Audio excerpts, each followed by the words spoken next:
Kupano kamenje i nisko rastinje bili su jedini ukrasi planina u okolini Ljubuškov i u okolini prelijepog sela Šipovača. Sunce je kao miraz udavače obećavalo svakodnevni bolji život, uvijek je bilo tu od februara do novembra, ali kad vjetrovi bure zapušu, ni dim iz ognjišta ne smeta, ne davi. Istina, ako nema dovoljno drva i suvog cmilja, dobro dođe dim, ali ni on ne davi, ostane se živo.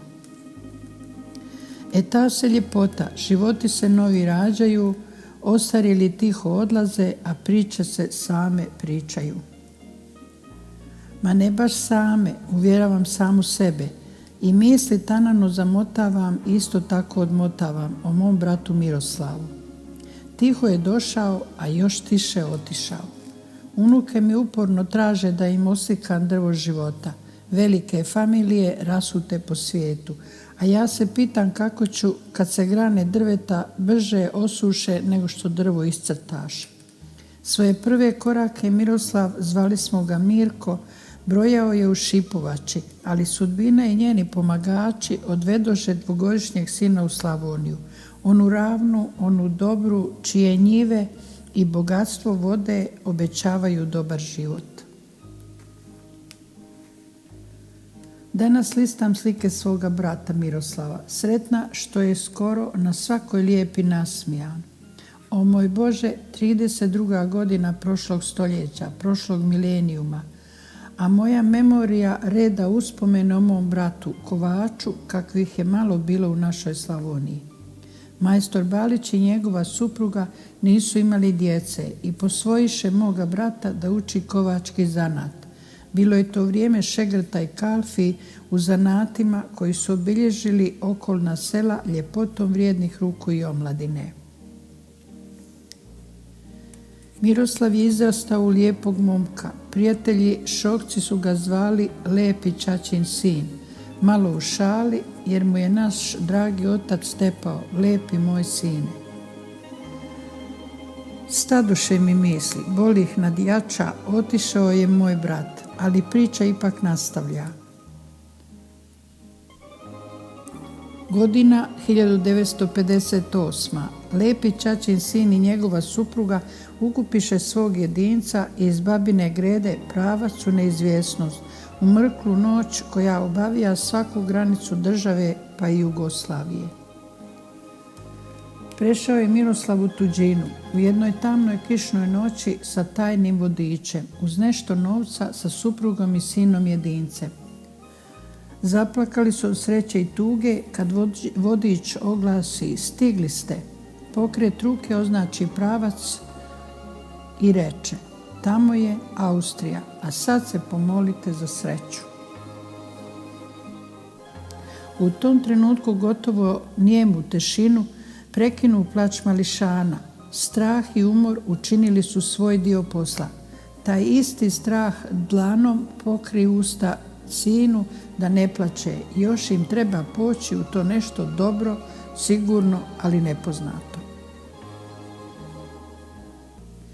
Ali priča ne bi bila priča kad ne bi dio iz sebe same vraćala u tamu iz koje počesto izlazi. Mladi Miroslav sa svojom porodicom stigao nekako iz Austrije u Kanadu. Zaposlio se odmah, ma takvog kovača koji pravi konjima cipele i obuva ih kao Miroslav nema u Torontu. Snašao se Miroslav sa suprugom, mali sin porastao, a dobili su još jednog malog sinčića još u Austriji. I bogati i uspješni život teče. Bebisitarke čuvaju djecu i odgajaju sinove, a mladi bračni par sretan. Sve se uklapa, želje i uspjesi. Jedna želja zove drugu, veću. I Miroslav, glava porodice, sretan. Kupuje imovinu, kuje svoje bogatstvo. Da podijeli svoju sreću i radost mladog čovjeka, Miroslav pozva sva dvoja brata da mu se pridruže. I tako i bi, Ivan i Antun stigoše u Kanadu. Opet skidam teret sa svojih emocija i memorije i uvjeravam sebe, ne tuguj, svi smo skupa. Istina, Veronika je ostala u Zadru, ali i ona je ovdje, jer su joj ovdje sva njena radost uselila. u prelijepu, bogatu Kanadu. Mislim na svog brata u prelijepoj Kanadi. Umalo ga ne ubiše zbog imena. Nekom je bilo čudno, neobično. Spasio ga neki drugar čijeg je konja potkovao. Inače bi završio u rijeci Humber u Torontu. No gluvo bilo, moj brat nabrojao skoro ravno 90. Zdrav, sretan, uspješan. Majska noć 2021. Već spustila ovila Toronto maglom, a ja pišem priču o svom bratu i gledam slike i video sa posljednjeg susreta. Sreli smo se ispred njegove kuće. Pružio je lakat meni i našoj sestri Dari kao znak bratske ljubavi u jadnoj eri korone. Terasa ispred kuće podarila nam je malo mira i mjesto za bratski razgovor. Opet pokušavam da bacim moju muku i da sebi ispričam u već krcatu memoriju događaje koji se ne sanjaju, ali se dešavaju. Prošla su 2 dana od mog susreta s dragim bratom.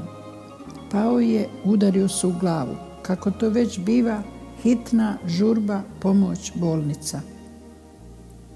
Oporavio se moj brat. Život obećava još mnogo, ali lakše mi je da ovdje zastanem. Javiše mi, nema više Miroslava. Razmišljam, tješim se. Bio je uvijek zdrav, veseo, dočekao 90, šta možemo? Ništa, ispratit ćemo svog brata, umro, zdrav, 90. Ma ne može, ko kaže, pa zakon kaže, samo 10 osoba, korona. Može, samo 10, napisaše negdje. Moja sestra Dara i ja vidimo, mi može, ne može. Zakon kaže, ne može, samo 6 osoba, pop i to je gotovo, ne može više. Ma može, Dara i ja smo ga ispratile vozeći s autom kroz groblje. Mog Miroslava ostavili su pored groba da malo sačeka, dok radne mašine završe prethodni posao. Tuga golema. Miroslav ne može da ponese ni posljednji pozdrav. Ova priča nije samo priča o mom bratu Miroslavu. Prava priča je ona koju sam čula od mog svekra Radivoja, o nekom trgovcu. Bilo je to u davna vremena, pričao je stari Radivoje. Bio bogati trgovac, pošten čovjek i mislio, ja sam dobar, pošten, poživjet ću dobro i dugo. Jednog dana saznade da je blizu kraj, pa pobjegne u drugi grad da malo sebi produži život, da se sakrije. Ali kad mu je sve bilo kako želi, padne sa konja i povrijedi se. Tada mu u glavi zabruji čudan glas. Nisi trebao bježati, napuštati svoju grudu. Došla bih ja tamo po tebe. Ovo sjećanje me uznemiri. U svojoj Hercegovini ili Slavoniji bio bi ispraćen, znalo bi cijelo selo i okolina da je otišao zbog udarca u glavu i starosti. A sad idem da razbistrim saglasim se sa novim jutrom jer neću od života da se štedim.